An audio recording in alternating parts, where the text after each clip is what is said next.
यापुढच्या काळामध्ये मी या मतदारसंघाचं प्रतिनिधित्व करत असताना या मतदारसंघातल्या लोकांना रोजगार देण्याच्या दृष्टिकोनातून जी आम्ही MIDC मंजूर केलेली आहे ती MIDCमध्ये चांगल्या कंपन्या आणणं हेच आमचं उद्दिष्ट असणार आहे। आज कुणाच्या बाबतीत आकस ठेवणं योग्य नाही आणि हे मी विकास कामांच्या बाबतीत बोललो होतो, मी MIDCच्या बाबतीत बोललो होतो, मी पाणी योजनेच्या बाबतीत बोललो होतो आणि आज ज्यावेळेस मी 25 वर्षाचा झालो आहे त्यावेळेस MIDCचंही काम पूर्ण झालेलं आहे, पाणी योजनेचंही काम पूर्ण झालेलं आहे आणि कवठेमंकाळ शहराच्या पिण्याच्या पाण्याच्या स्कीमचं सुद्धा काम पूर्ण झालेलं आहे। त्यामुळे मी त्या दृष्टिकोनातून बोललो होतो आणि आज ते मी स्वप्न पूर्ण केलं। आम्ही ज्या पद्धतीने लोकांशी संपर्क ठेवलेला आहे, माता भगिनींशी संपर्क ठेवलेला आहे, किंबहुना माता भगिनींच्या आरोग्याच्या दृष्टिकोनातून आम्ही मतदारसंघामध्ये काम करतो आहे आणि तासगाव कवठेमंकाळमध्ये राहणाऱ्या माता भगिनी या स्वतः शेतकरी चांगल्या पद्धतीने आहेत, स्वतः व्यावसायिक आहेत, व्यावसायिकांना आम्ही बचत गटांच्या माध्यमातून बळ दिलं, अशा सगळ्या घटकांना बळ देण्याचं काम आमच्या माध्यमातून झालं आहे आणि आदरणीय ताईंच्या माध्यमातून असेल किंवा सर्व माता भगिनींसाठी आम्ही चांगलं काम करू शकलो आणि माता भगिनी आमच्या पाठीशी खंबीरपणे उभ्या राहिल्या। MIDCचा एक मुद्दा त्याबद्दल आता एकतरी यामध्ये सगळ्या गोष्टी तपासण्याची आवश्यकता आहे।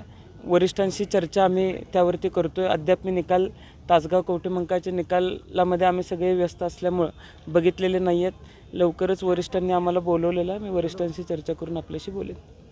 आपण म्हणलं होतं की गुंडगिरी हद्दपार करूया, तर आता खरंच मतदारांनी गुंडगिरी हद्दपार केली? मला आत्ताच काहीतरी समजलं, काही लोकांनी येऊन काही कार्यकर्त्यांना मारहाण करण्याचा प्रयत्न केलेला आहे। मी सर्टिफिकेट घेतल्यानंतर पोलीस स्टेशनलाच जातो आहे आणि पहिलं पाऊल गुंडगिरी संपवण्याच्या दृष्टिकोनातून मी आज टाकतो आहे। मी माझ्या मतदारसंघातल्या सर्वसामान्य लोकांचा मनापासून आभारी आहे की त्यांनी अडचणीच्या काळातसुद्धा अगदी माझ्या विरोधामध्ये माजी खासदार स्वतःसाहेब असताना आणि माजी मंत्री असताना या मतदारसंघातल्या लोकांनी मला तारण्याचं काम केलं, किंबहुना आम्ही जे काम मागच्या 5 वर्षामध्ये केलेलं आहे त्या कामाला न्याय देण्याची भूमिका या मतदारसंघातल्या लोकांनी घेतली।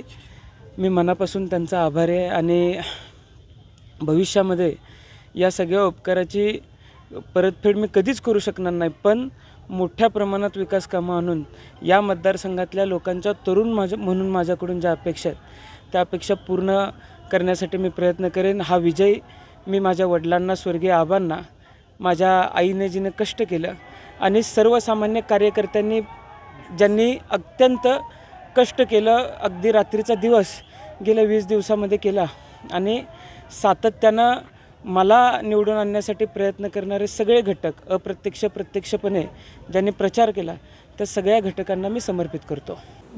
दिवसभरातील घडामोडींचा आढावा घेण्यासाठी पाहत रहा N24 मराठी न्यूज चॅनल।